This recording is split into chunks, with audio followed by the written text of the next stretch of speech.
And welcome back to Profiles on Pasco. This edition, we're talking about Pasco County Libraries and the Makerspace. So we'll find out exactly what the Makerspace here is in a moment, but I'd like to introduce our new guest, Robert Spike, a librarian with Pasco County Libraries. Which library are you with?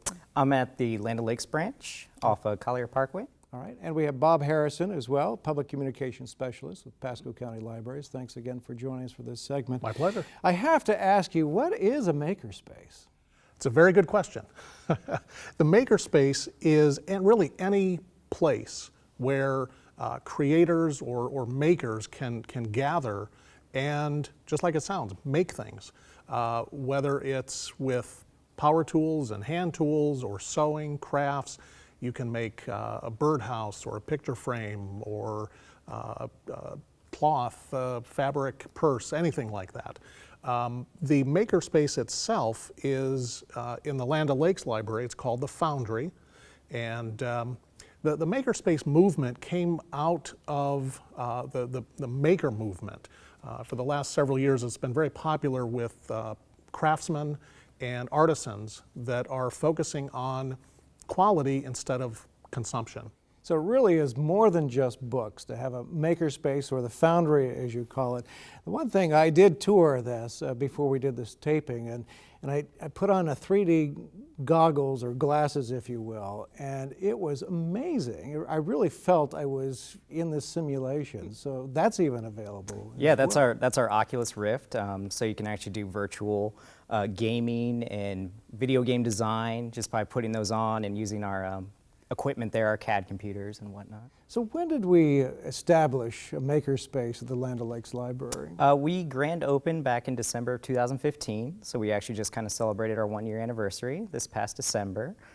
That was our big grand opening where everything became open to the public.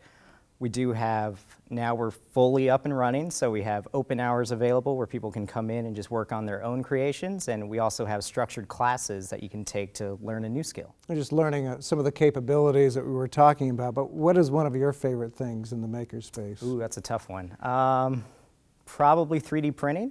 That's one of my favorites. I like to not necessarily design stuff, but I like to help people design things and then print it out and kind of see their creation or their prototype and what they came up with. Until I actually toured your makerspace, I really wasn't sure what a 3D printer did.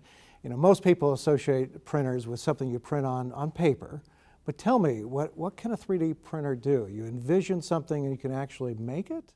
Pretty much, that's the gist of it. You design whatever you're thinking of in your imagination on the computer. You kind of tweak it a little bit so it's good for printing.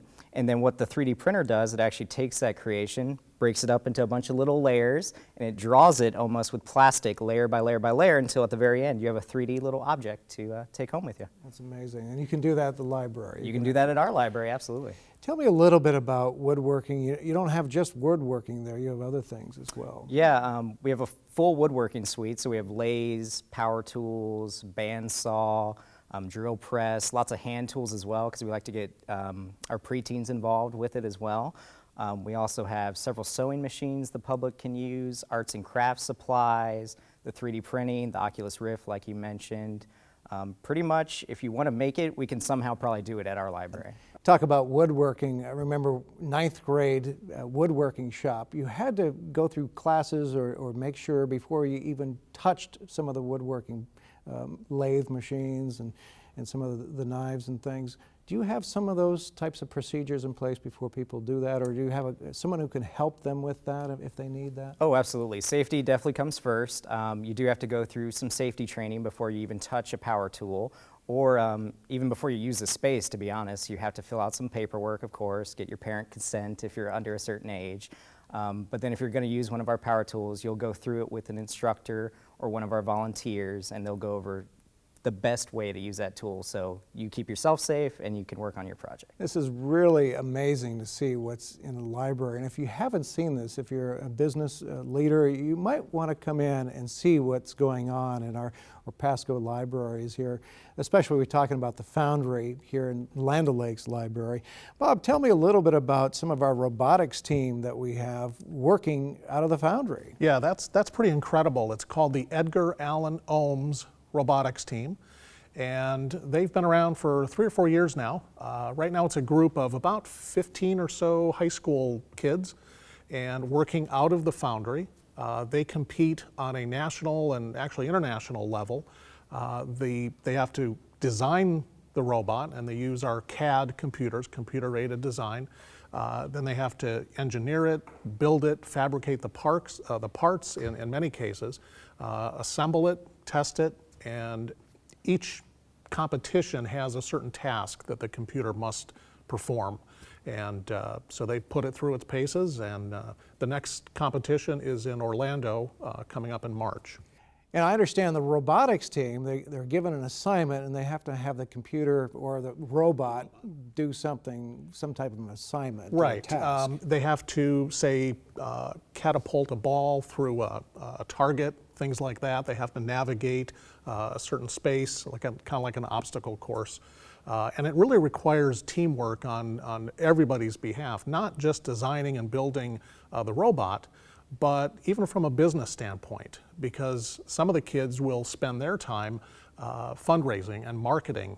So it really helps out in all disciplines. So there's all kinds of skills that are required to be on that team. You said the marketing team, you know, the engineering of the robot. So those are amazing life skills. And what's the age group of the students that are doing that? It's high school kids. Okay. So anywhere from probably ninth grade to senior Up to in high seniors, school. and some of the seniors have kind of aged out of the program, but we have new kids coming in behind them. And what's notable about the team is it is the only robotics team in the country that is sponsored by a public library. Wow, that's amazing. You're making new ground here with the library system. And Robert, tell me a little bit about your thoughts as whether or not the Makerspace is a success in the short period of time that you've had one. Yeah, just this past year, I think it was around 3,000 people attended one of our programs or Really? came during our open hours. A lot of our classes get very full. We have registration that you have to go through to actually attend one, and we do have waiting lists for a lot of those classes, especially the woodworking and the sewing are probably two of our most popular at our facility.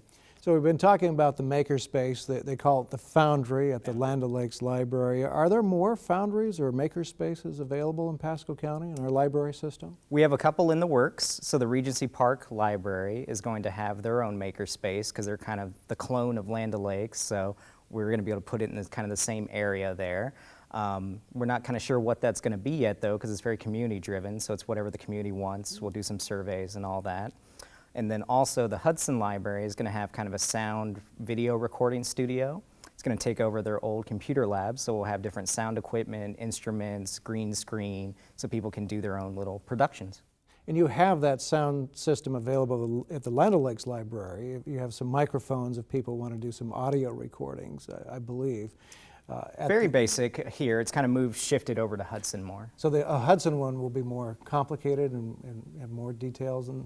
For the sound and the video sound. recording, yes, sir. Okay. The one thing I do want to touch on that is something new with the library system is the Hoopla app. Apps are, kids love apps. So Well, kids what is and that? adults. And Hoopla, it's an app that we have recently launched. We've partnered with the company, and you download it to your smartphone, tablet, or computer, and you can stream movies, TV, free of charge. You can download ebooks and audiobooks, again, free of charge as long as you have a Pasco County Library card. You can download, have up to 12 downloads per month, and no overdue fines, because once it expires, then it just disappears from your device. And people love it. It's been extremely popular. Are you amazed at what the library has become over the years? You've seen it as a librarian yourself, Robert. I'm not amazed because I'm a newer librarian, young. so You we're kind of expect starting it. this movement. And it needs to happen because, you know, book circulation goes down a little bit, so we're focusing on our programs and being more of a community space. So if you haven't been to the library lately, make sure you get to the library system and look it up online as well. If you want to learn more about the Pasco County Libraries, you can go to pascolibraries.org. pasco.org. And I want to thank our special guests, Robert Spike and Bob Harrison. Thank you for joining us today. Thank you. Very informative. I appreciate it. I'm Doug Tobin, Public Information Officer with Pasco County Government, and you've been watching this edition of Profiles on Pasco, talking about our library system.